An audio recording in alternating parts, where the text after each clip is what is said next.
semayang di masjid ada kawasan kubur. Tengok kubur tu kedudukan dia di mana. Contoh tak cakap di sana.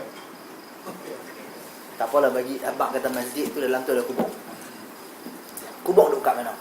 Kat sebelah depan kiblat ke, sebelah kiri kiblat ke, sebelah kanan kiblat. Dia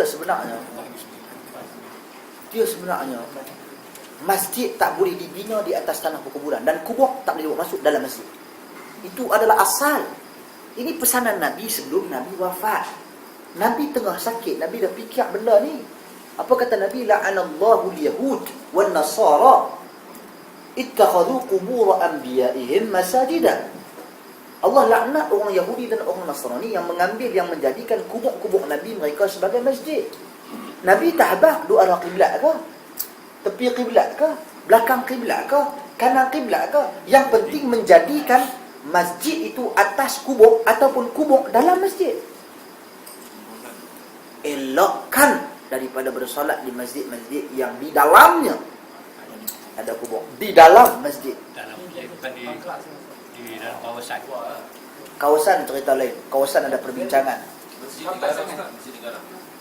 Slow lah sikit. Kita kata masjid mana? Kita ambil prinsip, tuan-tuan. Kita kena clear benda ni, kita kena clear. Sebab kadang-kadang macam ni lah. Macam contoh dia bagi.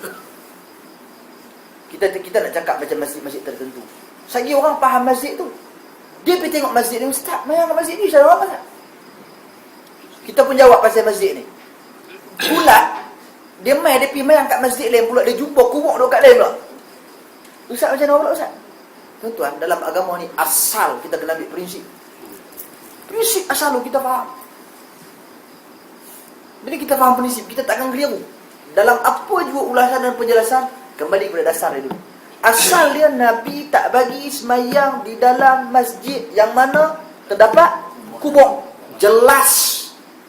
Sebab apa? Sebab Nabi dah sebut Allah laknat benda ni. Dan Nabi pesan benda ni sebelum wafatan Nabi sallallahu alaihi wasallam. Kena ambil berat. Tak kira kubur siapa pun. Jangan kira masjid besar mana, masjid ni hebat, masjid ni lama, masjid ni dah tua. Kubur tidak ada dalam masjid. Tak kira. Kubur jangan boleh ada dalam masjid. Itu adalah asal. Dalam masjid. Ittakhadhu qubur anbiya'ihim masajid. Dia kata, Yahudi ambil kubur-kubur Nabi mereka, jadikan ia sebagai masjid. Nabi tak sebut tak arah kiblat ke? Nabi kata jadikan ia masjid. Menunjukkan tempat untuk orang bersujud. Nabi tak habaq jihad arah ke? Nabi tak kaitkan dengan arah depan, belakang, kiri, kanan. Nabi kaitkan dengan umum mutlak tu masjid. Asal tak boleh. Memang tak boleh. Cuma bila di sana luar masjid tapi dalam kawasan. Yang tu yang dibincangkan oleh Al-Imam Asy-Syaukani rahimahullah, yang dia sebut di sana ada jidar, ada sekiranya ada dinding yang menghalang, yang memisahkan antara kubur dan juga masjid, maka itu diharuskan. Sekiranya tidak ada dinding dan penghalang, maka itu termasuk dalam umum hadis. Kita kena elakkan dan berusaha untuk elakkan. Dan benda ni Al-Imam Asy-Syaukani jawab dalam risalah dia. Kita baca habis di Menara Puluh. Ingat ni orang pergi Menara Puluh ni, kena ingat ni. Syarhus Sudur bi Tahrimi Raf'il Qubur. Kita baca habis surat yang Al-Imam Asy-Syaukani tulis kepada Al-Imam Yahya ibn Hamzah dalam masalah keharusan mengadakan binaan di atas kubur. Ini alasan. Benda ni kita dah cerita dah pun. Cuma benda tu khilaf yang saya katakan dalam. Cuma yang disepakati kalau tak ada penghadang. Kalau ada penghadang membezakan antara bangunan masjid dan kubur, maka itu diperselisih oleh para ahli ilmu.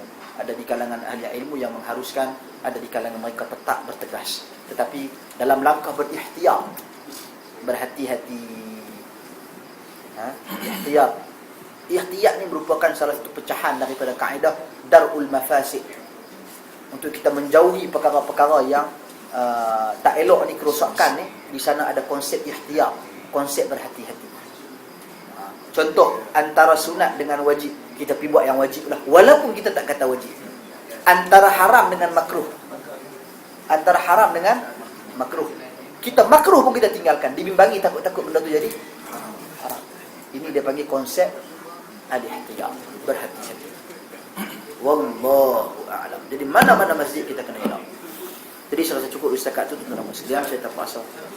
Yes. Masjidil Nabi yang gini Ustaz? Masjidun Nabawi.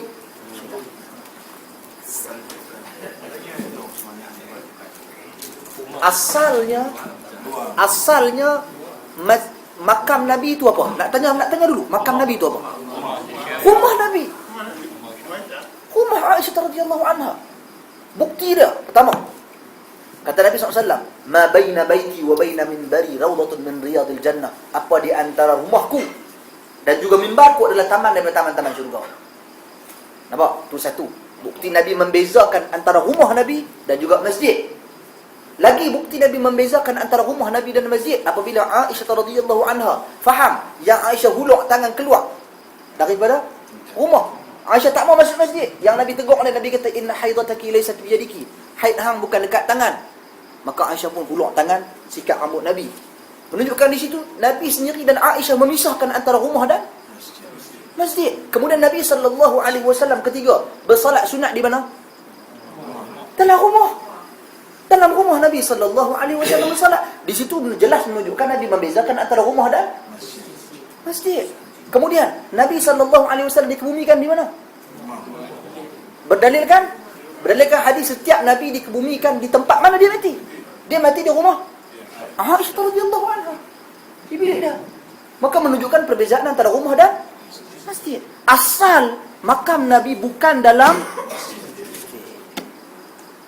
kita ambil asal. Asal bukan. Siapa hak masukkan? Itu tak kira. Siapa buat pun salah. King mana pun buat salah, tak kira. Masalahnya kita, king tu buat, king ni buat, tetap salah. Mungkin dia berijtihad, mungkin dia berpandangan. Sebab benda ni zaman Uthmaniyah. Uthman yang memasukkan. Dan ulama-ulama Saudi tak bagi tu. Tanya ulama-ulama di sana. Tak bagi. Sebab tu, mereka tak bagi, mereka tutup, jauhkan kawasan solat direct dengan belakang makam, mereka pisahkan dengan dinding yang tinggi apa semua. Sebab tak mau orang sedaki dia naik perasaan tengok depan makam Nabi. Memadai orang kita lalu depan makam Nabi pun duduk berhenti tak sama, duduk mengendak apa ni. Betul apa? Dia nak tarik zoom. Tuan-tuan dan puan-puan. Jadi itu adalah asal. Wallahu a'lam. Nanti di situ dulu. Subhanakallahumma wa bihamdik, asyhadu an la ilaha illa anta, astaghfiruka wa atubu ilaik. Assalamualaikum warahmatullahi wabarakatuh.